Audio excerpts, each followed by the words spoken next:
Good morning, Muscatine. Chris always gives me this 5-minute countdown, and I don't know why. Every time, it's still just a shock to my system. Like, wait, what? We're going to do something? Well, anyway, good morning. Happy Thursday. It actually sort of looks like spring. Doesn't feel like it yet, but I'm sure you guys all know that because it's 9 o'clock. You've all been out and getting your days going and everything else. A couple quick things before we get to Miss Hilary from the United Way. Don't forget that Wandering Words, local poets, get your stuff in. And then you're also going to have the Saints Mary and Matthias 5K Super Hustle to get signed up for. Don't forget to check that stuff out. We've got it all on the top of discovermuscatine.com. You can go check it all out there. And with that, since there's a bunch of stuff going on, and I know Hilary's like chomping at the bit over there, she's like, come on. Give me a mic. No, she's not. She's way nicer than that. That's more like me. So I've got Hilary from the United Way with me. Good morning. Good morning, Chris. How are you? I'm well. Other than, Chris, let me get this in me from Starbucks. I'll be good. Chill. So you were here a little while ago. Yes. We talked about some stuff. There's more stuff. It's like there's always more stuff to talk about with you guys. Yes. Like you guys all do stuff all day. We've got a lot going on and a lot of needs to serve. It definitely. And one thing, before we get into the cool stuff you brought, I do want to take one quick second to touch back on something that I got to help with real quick, because the results of it all just sort of came out in the last day or so. Yes. Yep. I was lucky enough to be able to be on one of the education committees to help, review the grants and help kind of figure out where everything goes. And again, I just want to give you and the entire team down there kudos, because that process is so much better than when, I did it when we were at Flickinger 15 years ago, I don't know. It was this huge, cumbersome process. And man, you guys had it down to we did it all in a morning. Yeah, about 3 hours, I think, right? Yeah, about 3-4 hours. We had all the stuff beforehand so we could read it, review it, so that we can make really good use of the time with the agencies, and you get to hear great stories. And, the board just approved all the grants for this year, and Shane's in the process of letting everybody know. So guys, United Way, when we talk about this stuff, sometimes I think the overarching stuff gets lost, as crazy as that sounds. And, I don't even remember what the total number of dollars that our little subcommittee was, but it was over $100,000, I think. And 5 or 6, 7 programs, and stuff that happens, positive stuff that happens throughout the community all year long. So I want to make sure whenever you guys are here, I want to make sure we remind everybody that. Yes, this stuff's fun. Here's the thing. The fun stuff, this is the boring, important stuff that I just dumped on you. But let's get to the fun stuff. That's enough of that. Unless there's anything, do you want to add anything, I guess? No, I think thank you for participating in our community investment team. We had a lot of great community members, and I'm so grateful that we live in a community where we have volunteers who want to come in, and they take a lot of time out of their day, about 4 hours, where they sit down and they review grant applications. They have an opportunity to ask questions with the different agencies that apply for the grants, and they spend a significant amount of time reviewing and looking at those numbers. So a big part of what we do is fundraise so that we can continue to support organizations in our community that fall under our initiatives, which are education, housing, and basic needs, so that we can increase self-sufficiency in Muscatine County, because that's our big goal, right? A third of households struggle to meet their basic needs each month, and 25% of those people are what we consider the ALICE population. So they're asset limited, income constrained, employed. They're working and still struggle to meet basic needs like childcare, transportation, food, housing every single month. So we have invested in programs and initiatives that support things that can help them, like affordable and sustainable housing and education and training programs from cradle to career. So it's just really important to know that when you invest in United Way, we're able to have community members that look at that to make the most bang for the dollars that you donate, because it is important to help in our entire community. So thank you for all the volunteers and all the donors throughout the year. Yeah, absolutely. So let's get to the fun stuff. Yes. Community baby shower is right around the corner. Yes. And so for those that don't know, give them a quick overview, what it is, what the goal is, how they participate, and then most importantly, where it goes. Yeah, so Community Baby Shower United Way hosts every April, and we partner with various businesses, schools, faith-based organizations.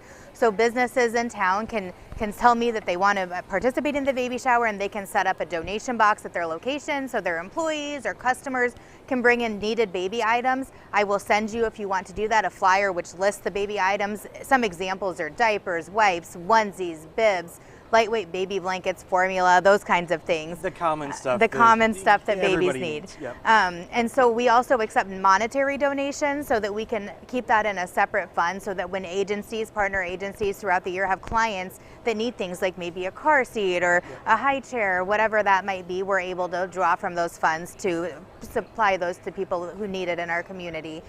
We partner with the Community Diaper Bank, and they are in need of sizes 4, 5, and 6 diapers specifically right now. They have a lot of the smaller sizes. They will still accept those, however, so please, if you have those to donate, please do. But if you are going out to purchase diapers specifically for the baby shower, they really need those larger sizes.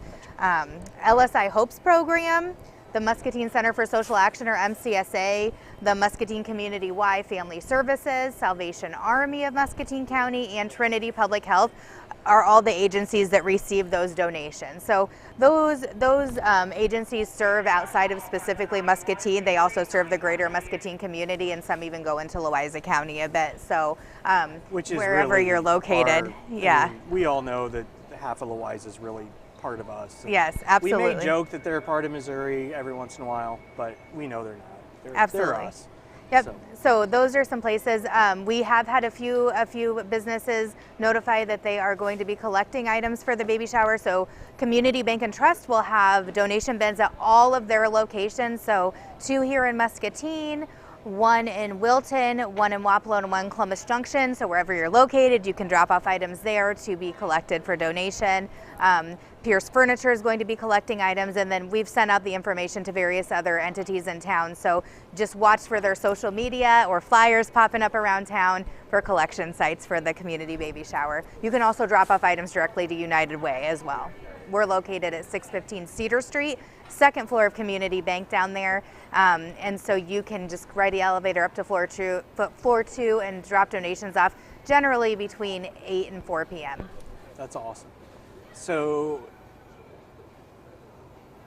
Day of Caring. Yes. Day of Caring always, I don't know why it always sneaks up on me. It shouldn't, but it's like, oh man, it's here already. And Day of Caring, as I understand it, and it's probably the most simplistic thing, is you guys get a whole bunch of people one day, a whole bunch of projects, and just go get it done. I mean, yes. It's really what it boils down to. That's the best way to put it down. Now, yep. It's way more complex than that. You guys put tons of effort into it. There's 3 this year, which is... We have 5 total days of caring, yes. usually. Yeah, right. Yeah, absolutely. So what's coming up for the spring? For the spring, we typically do the high school days of caring. So first is Falcon Day of Caring. That is April 21st. And the school really plays a huge role in that. They find projects and they get the students involved. So they will have work in Grandview, Letts, and Fruitland, all the 3 towns that make up L&M School District. And they do work at schools, cemeteries, parks, senior citizen homes, you name it. They just go out and get a ton of work done in just one day. I think last year they did like 29 projects. So they did a lot. And so I'm really looking forward to that again this year. They've got a lot of kids and faculty and staff that are engaged and involved. So it's an amazing effort they put in. May 10th is going to be the first ever Wilton Day of Caring. So we recently merged with the United Way of Wilton, and so now we're able to bring more services to the Wilton community. So May 10th, we're going to do a morning Day of Caring in Wilton. This will be, I met with the high school, so we'll have the high school students doing that, and then also local businesses. So at this point, I'm still looking for various projects. So anybody in the Wilton area, if you know a senior citizen who needs help with, it could be yard work, laying mulch, painting, anything really, organizing a storage space, administrative duties, planting flowers, you name it. If somebody needs help with it, let me know, get a hold of me, and we can talk about it, we can get it done. So that could be schools, nursing homes, nonprofit organizations, city or community-based areas. We can help with it. If you can see it, like if you're driving through Wilton and you see something, mention it. Yeah. Right? Yep. Like, I mean, yep. It can be that easy. So, and then on May 12th is going to be the Muskie Day of Caring. So we've got some kids from Susan Clark Junior High and the high school that are going to be going out and doing Day of Caring projects as well. So we do have some projects rolling in for that. But again, if you or your organization needs assistance with something on May 12th, we will have morning and afternoon projects available for that. So that's the schools, that's the young kids, which is amazing. And I will say this again, every time I do something with high school age kids in this community, whether they're here on the show, whether it's the Muskie Minutes kids, whether it was the FFA kids, anytime I do something with these kids, they always impress me. Yep. Like, you know, there's always the running joke that like kids today, blah, blah, blah, whatever. I'm telling you, it's BS. It is. It's total BS.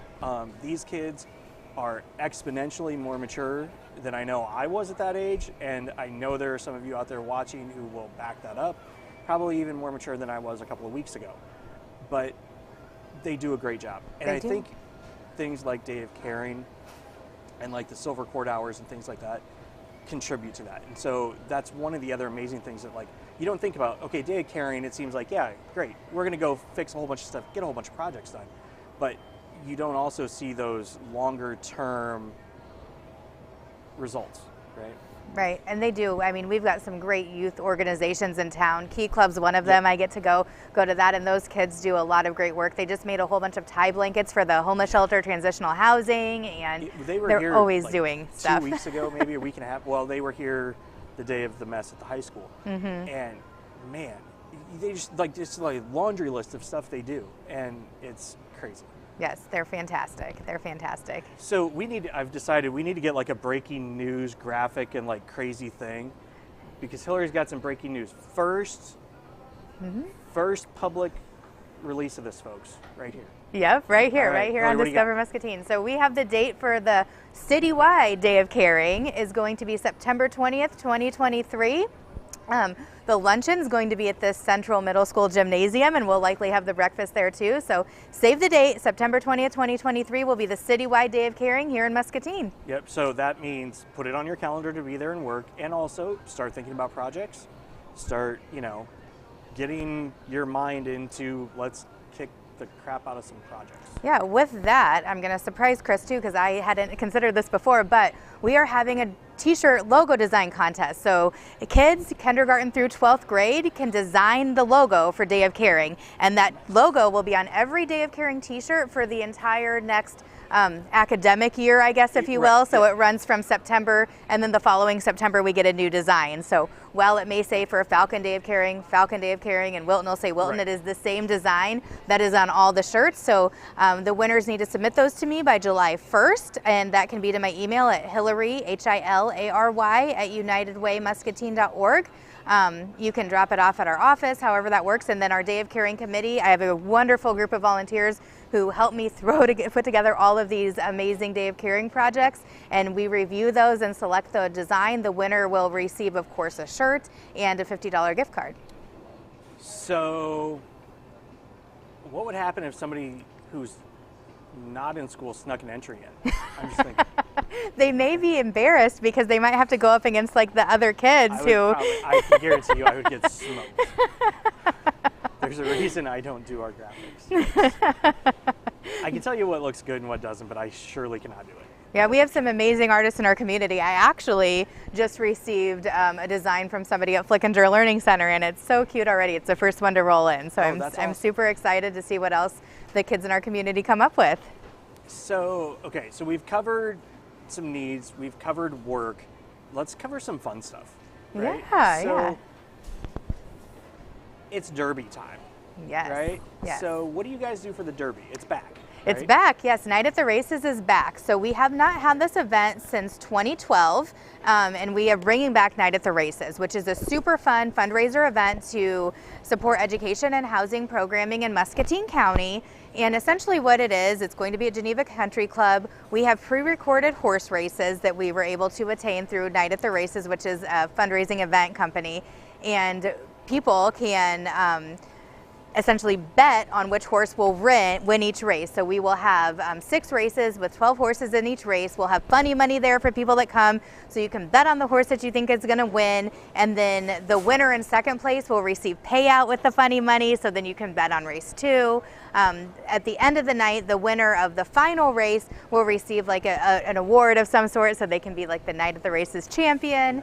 Nice. In addition to that, we're going to have silent auctions and raffles and appetizers and of course drinks available. We will have the opportunity from now until April 20th for people who are interested in sponsoring a horse. You can name a horse. The name you choose is listed in the program and used throughout the evening. So super, super fun. We also are selling tickets through that date, $35 a ticket, or you can buy a table of 8, including 8 drink tickets and a horse sponsorship for $300. So that's a great deal. Bring your friends, bring your family, and come out and support the community. That's awesome. That one will be fun. Yes, it will. Even though it's pre-recorded, tell me nobody there knows who's actually. Nobody knows. Okay. No, we get that. Nobody sees the DVD because it's an actual live horse race that was recorded, but they remove all of the identifying information. Gotcha. So none of the staff, nobody's gonna watch this before it happens. So when it goes live, it's just Shane, a lot of fun. You're making sure Shane's not gonna Shane's not gonna watch. I'm gonna keep it locked up in my office. Well, he wouldn't do that anyway, though. No, he wouldn't. I think that's why I said it's because everybody knows. There's no way Shane would do that. Me, maybe. So thanks for stopping in. As always, tons of great stuff. And if there's ever a time where you thought you heard something, whatever, just email her, just call her. Yep. They've got it all. And if it wasn't her thing, she'll find out who it was. So absolutely. Not a big deal. Well, thank you for stopping in. Thank you. It was fun, and I'm sure we'll do this again soon. Yes, absolutely. Thank you so much. No problem. We'll be right back with Dustin Joy from the National Pearl Button Museum. Okay, guys, we've been through a lot together. We all know sometimes it gets hard, but it's okay to not feel okay. You know what helps? A good book or going for a walk. Not now, Fred. But what really helps is to talk to someone. Because to take care of each other, you gotta take care of you. If you need to talk to someone, your doctor will listen. Unity Point Health. Know how much you matter to this world. We just don't work out in a single plane of motion.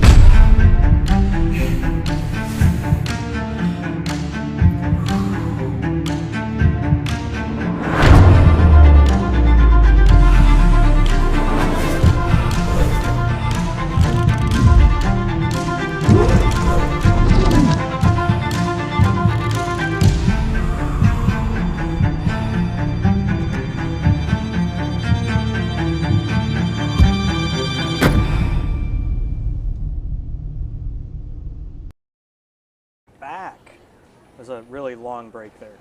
So you guys were just missing it, chomping at the bit to get back here, weren't you?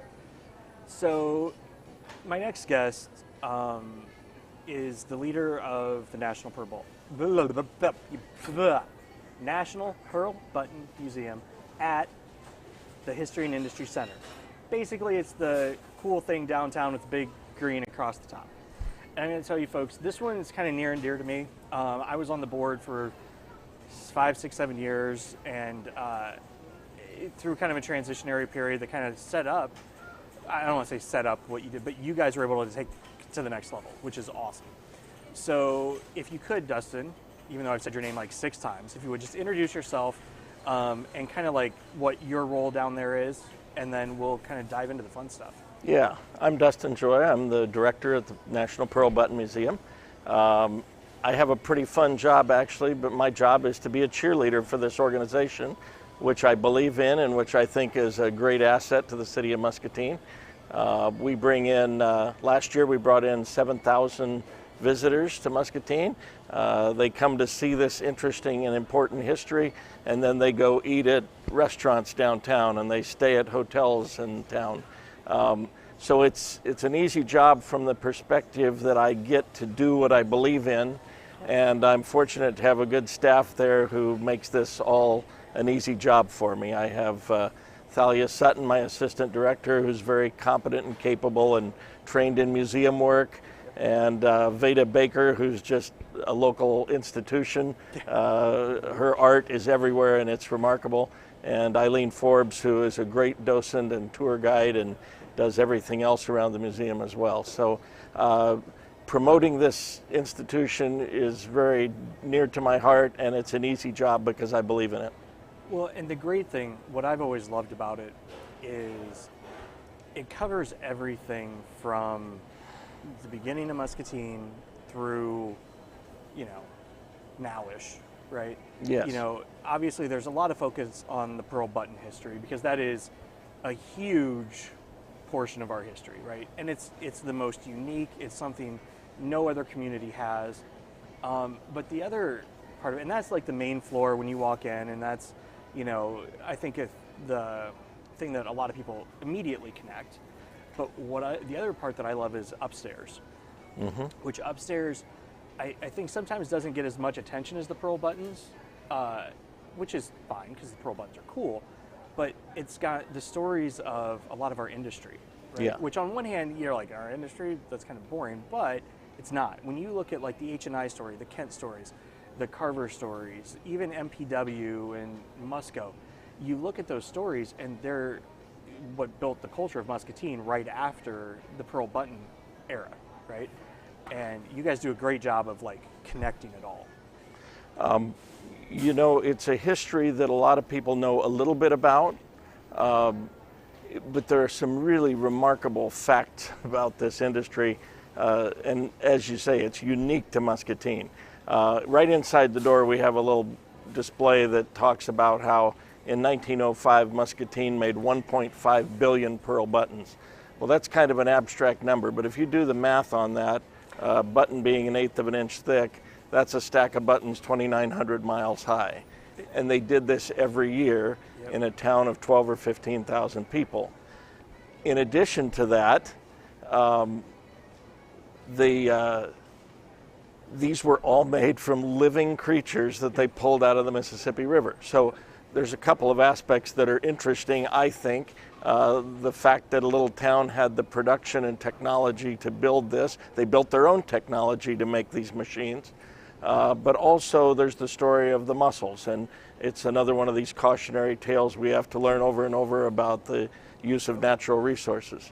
I don't want to get too philosophical about it, but we kind of think of the museum as a metaphor because you mentioned the upstairs History and Industry Center, and really the downstairs, this button industry created the foundation economically and with workforce and know-how to build these industries that we see every day here and that employ a lot of people in town. And one of the exhibits that I always loved was there's a map of like the Midwest, and it's actually on the website. It's like on the homepage of the website as like a background that shows like the entire region of where raw materials came from, right? So like basically anywhere that connects with water up and downstream from here was sending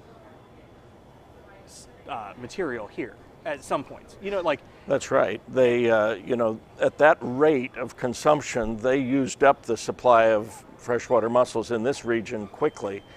But because the seed of this industry had formed here, this remained the center of the industry. And so states as far afield as Pennsylvania and Louisiana and North Dakota were sending shell here to Muscatine to be made into buttons. You know, I remember, and I'm probably going to get all the details of this wrong, but the concept of it is cool. There was some town in, I'm going to say Ohio, maybe Pennsylvania, somewhere out there that thought they had a button factory, right? You know exactly what I'm talking about, right? Yeah. They thought they had a button factory, and it turned out all they had was like a blanking station, right? And what it was, I think, if I remember, like you would bring the shells in, you know, they do the dredging, you know, like the clam man that you see down on the riverfront. They would do that, and then they take them in, you know, clean it up, and then they make blanks out of them, which is, and like Chris uses these for some of his art. It's like when you see the shell with the holes stamped out of them, right? That's the blank is the thing that came out of it. Is that about right? That's correct. The only thing that I might correct is, and this is a common misconception, that they were punched.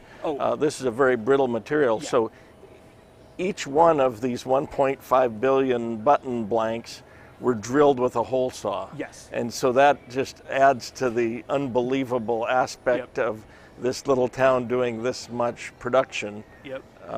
And that town thought they had a whole thing. You're like, no, you just had like the little. Yes. You had the little entry part. And that's a good point. And my predecessor, Terry Eagle, who was also an institution and a very hard act to follow, he would make sure that you understood the distinction between a blanking plant and a button factory. Oh, yeah. Now, Muscatine had both. We had, Yep. and a blanking plant could be anything as small as a garage that had a blanking machine in it.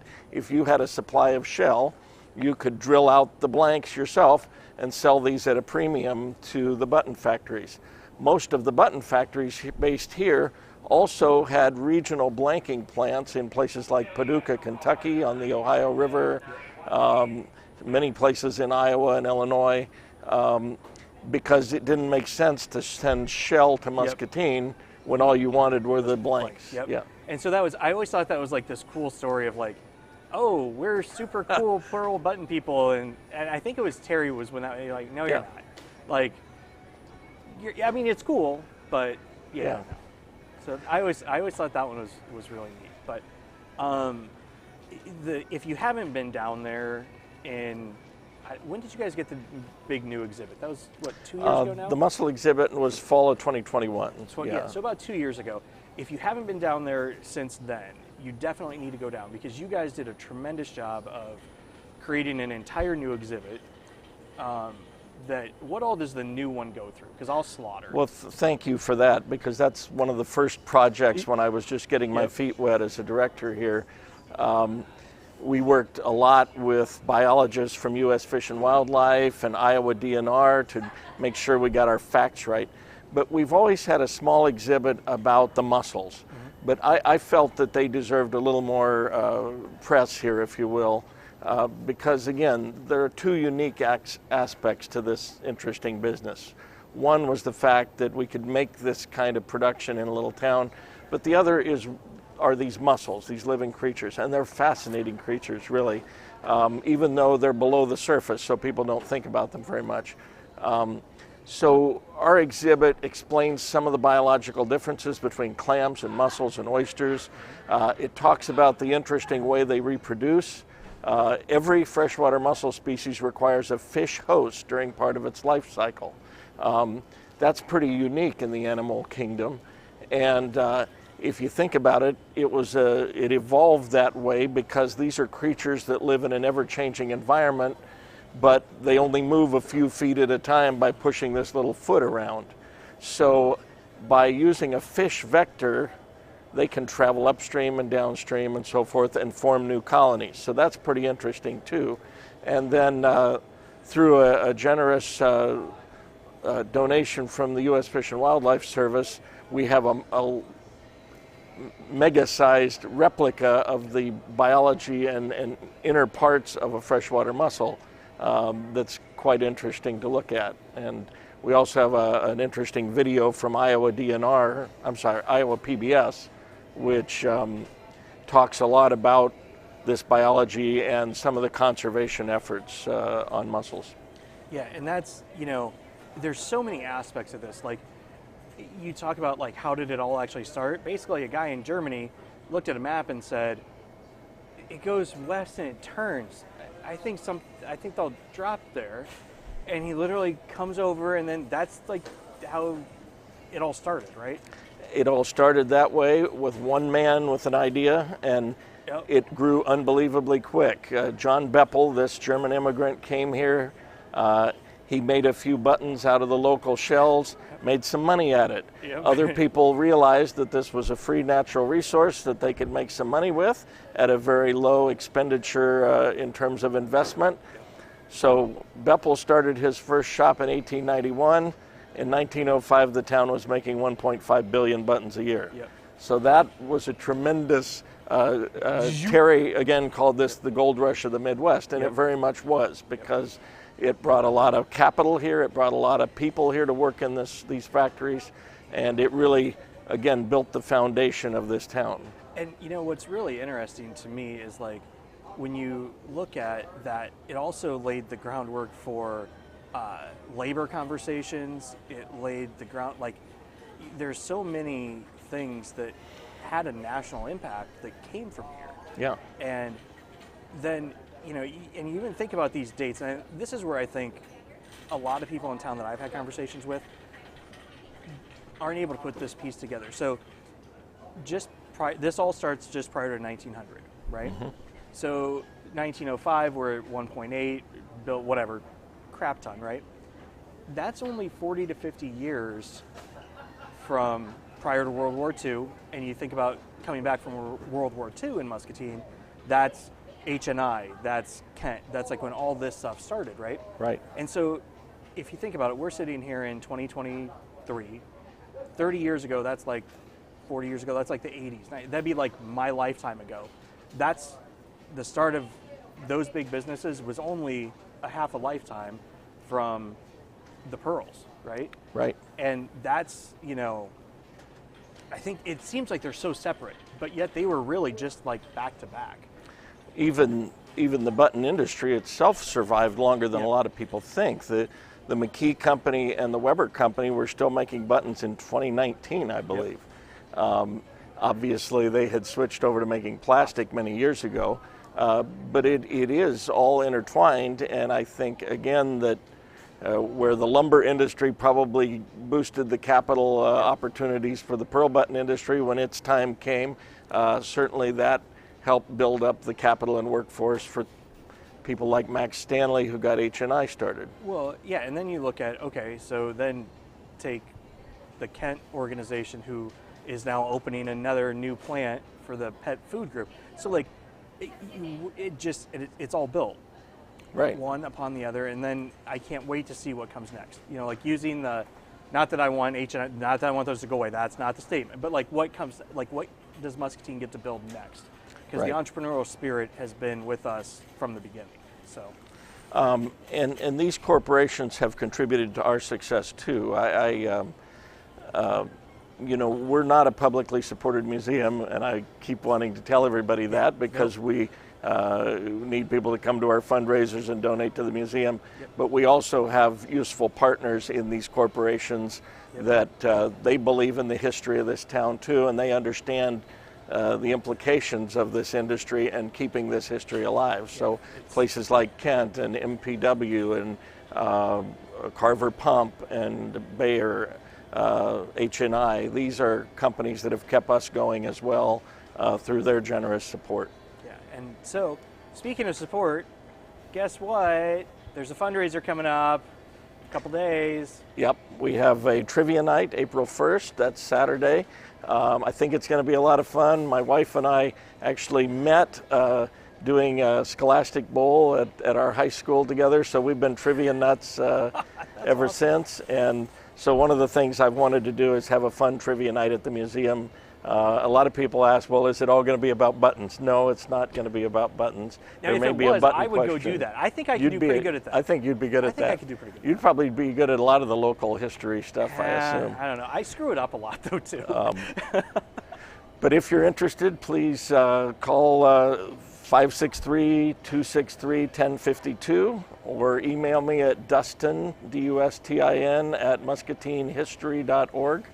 And we'll set you up with a table for Saturday night, April 1st. We got a couple other things going on. We're trying to get a little more active. 2020 was a real downer. 2021 wasn't much better for us, but we're really trying to scale up our activity in the community. We had recently our first Pearl City seed swap, which is kind of Thalia's baby, and it was an interesting and positive event, which brought gardeners and people interested in plants together. I missed that one. We had an author, Linda McCann, come and speak about her book about prisoners of war in Iowa. That's also another interesting history that a lot of people don't know much about. And locally, that was centered on the Fairport Fish Hatchery location, which has connections to the button industry too.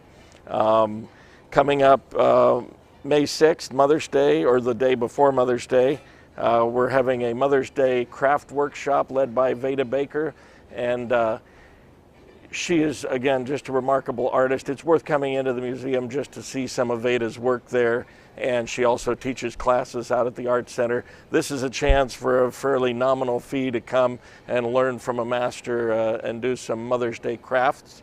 And then on Earth Day, April 22nd, we're going to have a table out at the fish hatchery where they're having some Earth Day events. And we're going to highlight that linkage that we have to Fairport, but also to the biology and mussels. You still have stuff down there, don't you? Yeah. And I was going to say, got to do a shameless plug, and I was just making sure. If you want some local art by the talented Chris Anderson, not me, the good one that's sitting right on the other side of the cameras that you can't see, he's got some of his necklaces, the bracelets, prints, and also postcards. Postcards. Do you have any of those awesome trees down there still?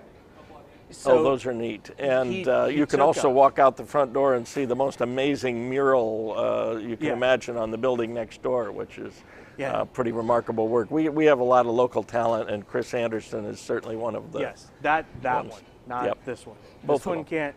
I can't clap in rhythm, and I can't do art. Neither one of them. But I'm glad that one can, because I get credit for it sometimes. But they do. They've got a lot of cool stuff in the gift shop. A lot of like Muscatine specific stuff. So like if you need to like send a gift to somebody, swing down and see them, because they've got T-shirts, the Clam Man stuff. You've got some of the books. We've expanded our library or our bookshop. And we have a lot of local history, Iowa history, and local authors too are featured there. So, I would invite. A lot of people know the Button history exists here. They may or may not know whether our museum exists, but I want to be a cheerleader and tell you it's worth your time. Come down; you will not regret spending an afternoon at the museum. I'll tell you, when I was asked to be on the board, I think my exact response was, "What, you mean that little thing about the what?" And I'm like, sure, yeah, I'll help. And when I walked in the first time, and I'd been there before, like most people in Muscatine, like you know the history a little bit, like pearls, whatever. It's almost like there's a reason I called our company Pearl City Media. Can't imagine where I got that idea, right? But the scope of it is way more than I think most people realize. And if I could implore you to do anything, if you're not doing anything, Saturday night, go down to that. But sometime in the next couple of weeks, month, whatever, swing down and go through. They have tours. They'll walk you through it all, and it is just captivating. So, thank you for saying that, and I agree wholehearted. It is. Well, Dustin, thank you for stopping in. Thank you. We'll make sure that we get some more info out on the trivia night so that people can find it. And I'm sure you'll be back again soon, right? I'd like to do that, yeah. Awesome. Thank you for inviting me. Anytime. Well, Muscatine, enjoy your Thursday. Have a good weekend, and we will see you bright and early.